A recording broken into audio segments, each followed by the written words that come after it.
नमस्कार दोस्तों, आप सभी का बहुत बहुत स्वागत है आपके अपने परिवार दस्तक क्लासेस में।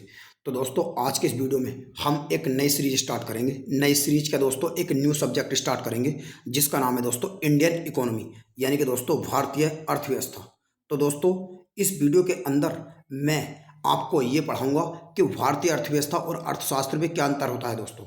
और दोस्तों, ये पूरा इस वीडियो सीरीज में दोस्तों फुल कोर्स मैं आपके लिए free of cost Dastak classes for UPSC YouTube channel पर लेकर आया हूं दोस्तों।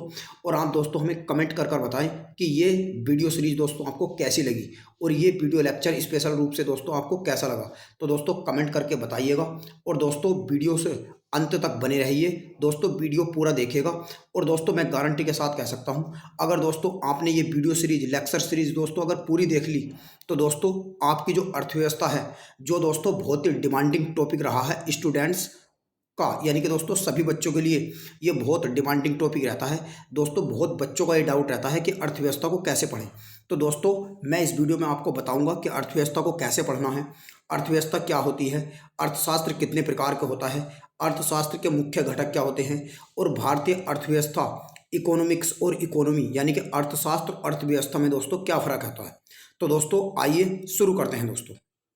तो दोस्तों पहले इस वीडियो में मैं बता देता हूं कि ये वीडियो सीरीज दोस्तों, जैसे कि मैंने आपको बताया, ये अर्थशास्त्र की एक नया सब्जेक्ट हम दोस्तों शुरू करेंगे जो फ्री ऑफ कॉस्ट में आपके लिए लेकर आया। तो दोस्तों ये चैप्टर नंबर 1 हम बिल्कुल दोस्तों स्क्रैच से यानी कि शुरुआत से शुरू करेंगे, अर्थव्यवस्था और अर्थशास्त्र से।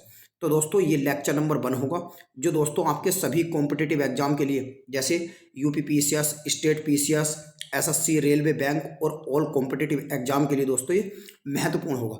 तो दोस्तों सबसे पहले हम ये देख लेते हैं कि इस वीडियो सीरीज में दोस्तों हम पढ़ने क्या वाले हैं, what are we going to discuss, यानी कि दोस्तों हम इस वीडियो के अंदर पढ़ने क्या वाले हैं। तो दोस्तों इस वीडियो के अंदर लेक्चर नंबर 1 के अंदर दोस्तों हमारा जो फोकस होगा इन 3 पॉइंट पर होगा। पहला, व्हाट इज इकोनॉमिक्स, अर्थशास्त्र क्या है। दूसरा, टाइप्स ऑफ इकोनॉमिक्स, अर्थशास्त्र के प्रकार क्या हैं। और तीसरा दोस्तों, अर्थशास्त्र के मुख्य घटक यानी कि इंपॉर्टेंट कंपोनेंट्स ऑफ इकोनॉमिक्स। तो दोस्तों आइए शुरू करते हैं। तो दोस्तों पहला, अर्थशास्त्र यानी कि इकोनॉमी। तो दोस्तों अर्थशास्त्र जो है दोस्तों ये 2 शब्दों से मिलकर बना है, अर्थ प्लस शास्त्र, जिसमें दोस्तों अर्थ का मतलब होता है धन, धन दोस्तों यानी कि जो पैसे होते हैं, और शास्त्र का मतलब होता है दोस्तों अध्ययन, यानी कि दोस्तों एक प्रकार से आप बेसिकली कह सकते हो दोस्तों कि किसी भी धन का अध्ययन करना यानी कि पैसों का अध्ययन करना ही क्या है दोस्तों, इकोनॉमिक्स यानी कि अर्थशास्त्र कहलाता है। अब दोस्तों इसके हम स्टैंडर्ड डेफिनेशन देख लेते हैं जो दोस्तों अधिकतर मतलब यूज होती है। तो दोस्तों अर्थशास्त्र सामाजिक विज्ञान की वह शाखा है जिसके अंतर्गत वस्तुओं, सेवाओं, उत्पादन, वितरण, उपभोग की प्रक्रिया का दोस्तों अध्ययन किया जाता है। तो उसे दोस्तों हम अर्थशास्त्र कहते हैं, यानी कि दोस्तों सामाजिक विज्ञान की वह शाखा है जिसके अंतर्गत दोस्तों वस्तुओं, सेवाओं, उत्पादन, वितरण और उपभोग की प्रक्रिया का अध्ययन किया जाता है। दोस्तों उत्पादन, वितरण और उपभोग की प्रक्रिया क्या होती है ये भी दोस्तों मैं भी आपको बताने वाला हूँ। और दोस्तों अर्थशास्त्र को एज ए सब्जेक्ट के रूप में जो जाना स्टार्ट करा गया था, तो दोस्तों वो 1776 यानी कि 1776 में, 1776 से दोस्तों अर्थशास्त्र को एक सब्जेक्ट के रूप में जाना गया। और दोस्तों अर्थशास्त्र का जो पिता है, फाउंडिंग फादर ऑफ इकोनॉमिक्स, ये कहा जाता है दोस्तों एडम स्मिथ को। तो दोस्तों ये रहे एडम स्मिथ।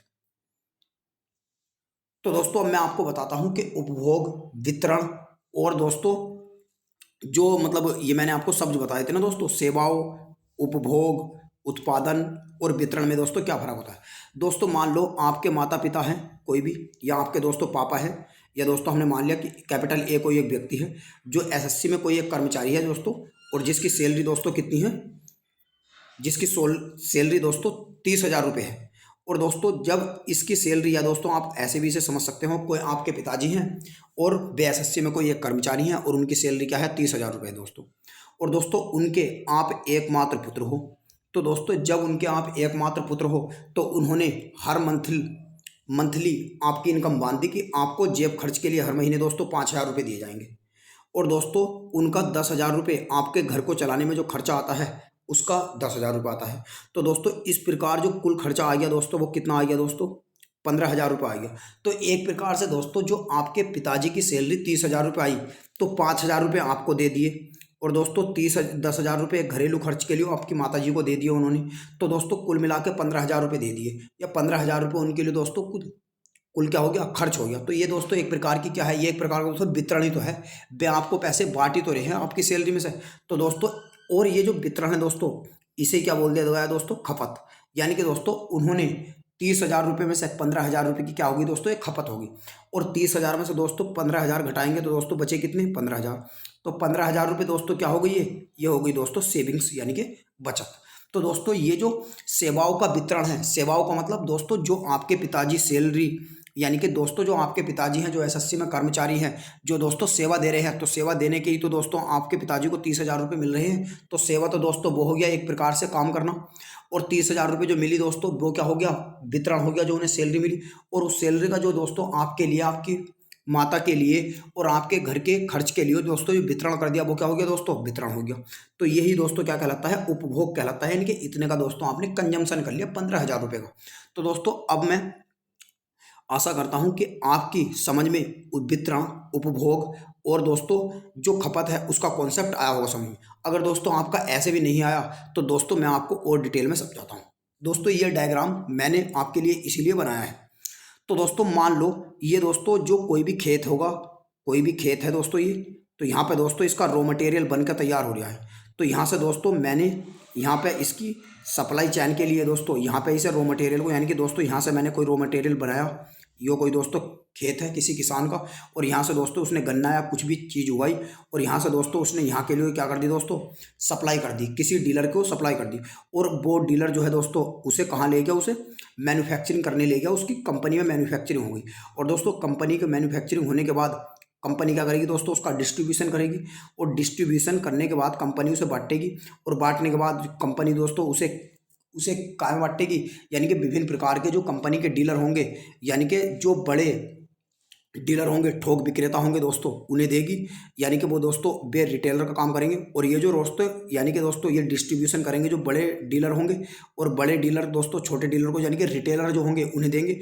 और ये जो रिटेलर हैं दोस्तों, ये क्या करेंगे दोस्तों, कंज्यूमर को देंगे। कंज्यूमर मतलब जो दोस्तों ग्राहक होते हैं। तो दोस्तों एक प्रकार से इस वस्तु का, इस रॉ मटेरियल का क्या हो रहा है दोस्तों, वितरण ही तो हो रहा है। तो यही वितरण क्या है दोस्तों, अर्थशास्त्र है। अब दोस्तों हम देख लेते हैं कि अर्थशास्त्र को दोस्तों सबसे पहले मैंने आपको बताया था कि 1996 में, वो सॉरी दोस्तों 1776 में अर्थशास्त्र को एज ए सब्जेक्ट के रूप में जाना गया। और दोस्तों एक जो एडम स्मिथ है, उन्होंने दोस्तों एक बुक लिखी थी जिसका नाम है दोस्तों द वेल्थ ऑफ नेशंस। तो दोस्तों अर्थशास्त्र को दोस्तों जो एज ए सब्जेक्ट के रूप में जाना गया, वो द वेल्थ ऑफ नेशंस, जो 1776 में एक बुक दोस्तों एडम स्मिथ ने प्रकाशित करी थी, उसमें ही दोस्तों जाना गया था। और अर्थशास्त्र को धन का विज्ञान कहा जाता है दोस्तों, साइंस ऑफ इकोनॉमिक्स कहा जाता है। और अर्थशास्त्र का पिता दोस्तों मैंने ऐसे का आपको बताया, ये एडम स्मिथ को कहा जाता है। और दोस्तों एडम स्मिथ ने ही दोस्तों डिमांड एंड सप्लाई का नियम दिया था, जिससे दोस्तों किसी भी देश की अर्थव्यवस्था का पता लगाया जाता है। तो यानी कि नियम दोस्तों जो दिया था इन्होंने, मांग और आपूर्ति का नियम दिया था। ये भी दोस्तों कई बार क्वेश्चन पूछा गया है कि मांग और आपूर्ति का नियम निम्नलिखित में से किसने दिया था। तो दोस्तों जो फाउंडिंग फादर ऑफ इकोनॉमिक्स कहा जाता है एडम स्मिथ, उन्होंने दिया था दोस्तों। और आधुनिक, अगर दोस्तों ये क्वेश्चन आ जाए कि आधुनिक अर्थशास्त्र का पिता किसे कहा जाता है, तो दोस्तों आधुनिक अर्थशास्त्र का जो पिता है दोस्तों, ये पाउल सैमुअल्स को कहा जाता है। ये दोस्तों आप देख सकते हैं फोटो, ये पाउल सैमुअल्स की है। और ये दोस्तों कहाँ के थे, अमेरिका के थे। और इन्होंने दोस्तों एक बुक लिखी थी जिसका नाम है foundation of economics analysis. Foundation of economics analysis दोस्तों, ये बुक भी कई बार एग्जाम में पूछी गई है कि फाउंडेशन ऑफ इकोनॉमिक्स एनालिसिस जो बुक है ये किसने लिखी है। तो दोस्तों ये लिखी है एडम स्मिथ ने। अब दोस्तों हम देखते हैं classification of economics. Point number 2 हम दोस्तों डिस्कस करते हैं कि अर्थशास्त्र का वर्गीकरण कितने प्रकार से किया गया है दोस्तों। तो एक क्लासिफिकेशन ऑफ इकोनॉमिक्स, यानी कि दोस्तों अर्थशास्त्र का जो वर्गीकरण है, वो अर्थशास्त्र का वर्गीकरण दोस्तों 2 आधारों पर किया गया है, या 2 इसे वर्गों में बांटा गया है दोस्तों। पहला बीएसटी अर्थशास्त्र, दूसरा समष्टि अर्थशास्त्र, यानी कि माइक्रो इकोनॉमिक्स और मैक्रो इकोनॉमिक्स। दोस्तों माइक्रो इकोनॉमिक्स क्या होती है और मैक्रो इकोनॉमिक्स क्या होती है। माइक्रो का मतलब होता है दोस्तों छोटा, यानी कि दोस्तों इसमें छोटी अर्थव्यवस्था की गणना होगी। और मैक्रो अर्थशास्त्र, इसमें दोस्तों बड़ी अर्थव्यवस्थाओं की गणना होगी। अब दोस्तों हम इन्हें बीएसटी अर्थशास्त्र और समष्टि अर्थशास्त्र को दोस्तों डिटेल में पढ़ते हैं, आइए देखिएगा। तो पहला दोस्तों पॉइंट है हमारा माइक्रो इकोनॉमिक्स यानी कि बीएसटी अर्थशास्त्र। तो दोस्तों बीएसटी अर्थशास्त्र के अंतर्गत अर्थव्यवस्था की एक इकाई या इकाई के भाग के रूप में अर्थव्यवस्था के छोटे छोटे पहलुओं का अध्ययन किया जाता है। जैसे दोस्तों मैंने आपके लिए एग्जाम्पल भी देखा है, एक उपभोक्ता, जैसे दोस्तों मैंने अभी बताया ना आपको कि इसमें छोटी अर्थव्यवस्था की गणना होती है। छोटी अर्थव्यवस्था की मतलब किसी दोस्तों एक व्यक्ति की आय, किसी एक उत्पादक की आय, या किसी एक फर्म यानी कि उद्योग या कंपनी की आय, या किसी एक उद्योग की जो आय का विवरण है दोस्तों, या उसकी जो दोस्तों अर्थशास्त्र या उसकी अर्थव्यवस्था का जो वर्णन किया जाएगा दोस्तों, गणना किया जाएगा, वो दोस्तों व्यष्टि अर्थशास्त्र या माइक्रो इकोनॉमिक्स में किया जाएगा। माइक्रो का मतलब ही होता है दोस्तों छोटा। तो दोस्तों किसी एक व्यक्ति की आय का वर्णन, किसी एक उपभोक्ता की आय का वर्णन, किसी एक उत्पादक की आय का वर्णन, किसी एक फर्म उद्योग का वर्णन, ये दोस्तों उनकी जो आय है, किसी व्यक्ति की, एक व्यक्ति की आय का जो गणना है दोस्तों, ये व्यष्टि अर्थशास्त्र में किया जाएगा दोस्तों। और दोस्तों व्यष्टि अर्थशास्त्र को सूक्ष्म अर्थशास्त्र या कीमत सिद्धांत के नाम से भी दोस्तों जाना जाता है। ये भी दोस्तों पॉइंट बहुत इंपॉर्टेंट है कि सूक्ष्म अर्थशास्त्र और कीमत सिद्धांत के नाम से किस अर्थशास्त्र को जाना जाता है, तो ये दोस्तों व्यष्टि अर्थशास्त्र को जाना जाता है, ना कि समष्टि अर्थशास्त्र। अब दोस्तों देखते हैं हम कि व्यष्टि अर्थशास्त्र के मुख्य घटक कौन कौन से हैं दोस्तों, important components of micro economics. तो दोस्तों मैंने ये आपके लिए इंग्लिश में भी लिख दिया है, ताकि आपको, अगर दोस्तों आप इंग्लिश मीडियम से हो तो पढ़ने में आपको आसानी हो। तो दोस्तों व्यष्टि अर्थशास्त्र के दोस्तों मुख्य रूप से 3 घटक होते हैं। पहला है दोस्तों उपभोक्ता व्यवहार सिद्धांत, दूसरा है दोस्तों उत्पादक व्यवहार सिद्धांत, तीसरा है दोस्तों कीमत सिद्धांत। अभी दोस्तों आपके दिमाग में ये डाउट आ रहा होगा कि उपभोक्ता व्यवहार सिद्धांत क्या होता है, उत्पादक व्यवहार सिद्धांत क्या होता है, और कीमत सिद्धांत दोस्तों क्या होता है। तो दोस्तों आइए मैं आपको बताता हूँ डिटेल में, दोस्तों मैं आपको पढ़ा रहा हूँ, मैं आपको बताता हूँ दोस्तों कि उपभोग व्यवहार सिद्धांत क्या होता है। तो दोस्तों उपभोग व्यवहार सिद्धांत के अंतर्गत दो है जो ना दोस्तों, जो कोई भी व्यक्ति है वो अपनी आय को विभिन्न प्रकार के भागों में बांट देता है, ताकि दोस्तों वो अपनी आय की संतुष्टि कर सके। यानी कि दोस्तों दोबारा सुनो, उपभोक्ता व्यवहार सिद्धांत के अंतर्गत दोस्तों, उपभोक्ता व्यवहार सिद्धांत के अंतर्गत दोस्तों इस बात का अध्ययन किया जाता है कि किस प्रकार एक उपभोक्ता, कि दोस्तों किस प्रकार एक उपभोक्ता अपनी आय को विभिन्न प्रकार से आवंटित करके या बांट के, ताकि दोस्तों बांट दे, और ताकि दोस्तों वो अपनी आय से संतुष्टि कर सके। यानी कि दोस्तों अपने पैसे का विवरण करके, अपने पैसे का विवरण या दोस्तों बंटवारा करके अपनी आय को संतुष्ट करना ही क्या है दोस्तों, व्यष्टि अर्थशास्त्र का उपभोक्ता व्यवहार सिद्धांत है। नेक्स्ट दोस्तों उत्पादक व्यवहार सिद्धांत। उत्पादक व्यवहार सिद्धांत के अंतर्गत दोस्तों इस बात की गणना की जाती है कि दोस्तों कोई भी जो उत्पादक है वो इस निर्णय को कैसे ले, यानी कि इस बात का निर्णय दोस्तों वो कैसे करे कि उसे किस वस्तु का तो उत्पादन करना है और कितनी वस्तु का उत्पादन करना है, ताकि दोस्तों उसे अधिक से अधिक लाभ हो सके। यानी कि दोस्तों उत्पादक व्यवहार सिद्धांत में कोई भी जो दोस्तों उत्पादक है वो इस बात का निर्णय कैसे लेता है कि वो किस वस्तु का उत्पादन करे, कितना उत्पादन करे, ताकि उसे दोस्तों मैक्सिमम प्रॉफिट हो सके। और नेक्स्ट दोस्तों है कीमत सिद्धांत। कीमत सिद्धांत के दोस्तों, जो कीमत सिद्धांत है दोस्तों, ये व्यष्टि अर्थशास्त्र का दोस्तों बहुत ही महत्वपूर्ण घटक है, यानी कि यो इंपॉर्टेंट पॉइंट है दोस्तों। ये भी दोस्तों आ सकता है कि कीमत सिद्धांत किस अर्थशास्त्र के अंतर्गत आता है, तो व्यष्टि अर्थशास्त्र का एक मुख्य घटक है दोस्तों क्या, कीमत सिद्धांत। और कीमत सिद्धांत दोस्तों, कीमत सिद्धांत का अध्ययन दोस्तों इस तरीके से किया जाता है, या इसलिए किया जाता है कि बाजार में जो दोस्तों वस्तुओं की कीमत है वो किस प्रकार से निर्धारित होती है। यानी कि दोस्तों जब कोई उत्पादक इस वस्तु का या किसी वस्तु का मार्केट में या बाजार में प्राइस जानने की या कीमत निर्धारित करने की कोशिश करता है, तो दोस्तों वही उस व्यक्ति के लिए क्या होता है, कीमत सिद्धांत होता है। यानी कि बाजार की कीमत किस प्रकार वस्तुओं की, जो दोस्तों वस्तुओं की कीमत है वो बाजार में दोस्तों किस प्रकार निर्धारित की जाती है, तो ये दोस्तों क्या कहा जाता है, किस में आता है, कीमत सिद्धांत में आता है। अब दोस्तों हम देखते हैं समष्टि अर्थशास्त्र। तो दोस्तों समष्टि अर्थशास्त्र, तो दोस्तों समष्टि अर्थशास्त्र है दोस्तों, इसे दोस्तों बृहद अर्थशास्त्र के नाम से भी जाना जाता है। बृहद अर्थशास्त्र का मतलब होता है दोस्तों बड़ा अर्थशास्त्र। तो जैसे कि मैंने आपको दोस्तों बताया समष्टि अर्थशास्त्र या बड़ा अर्थशास्त्र। बड़ा अर्थशास्त्र का मतलब दोस्तों यह है कि इसके अंतर्गत अर्थव्यवस्था के बड़े पहलुओं अर्थात संपूर्ण अर्थव्यवस्था से संबंधित मुद्दों का अध्ययन किया जाता है। जैसे राष्ट्रीय आय, यानी कि दोस्तों राष्ट्रीय आय का मतलब होता है दोस्तों किसी भी एक देश की आय या एक से अधिक देश की आय।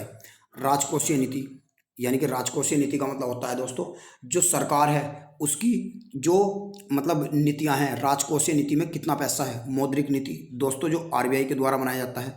गरीबी बेरोजगारी, तो दोस्तों ये है।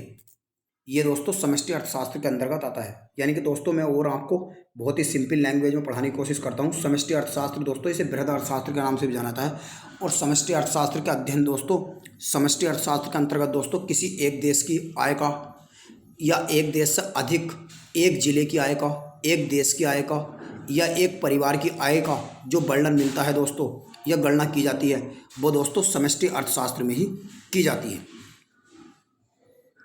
अब दोस्तों हम देखते हैं समष्टि अर्थशास्त्र के मुख्य घटक, important components of macro economics.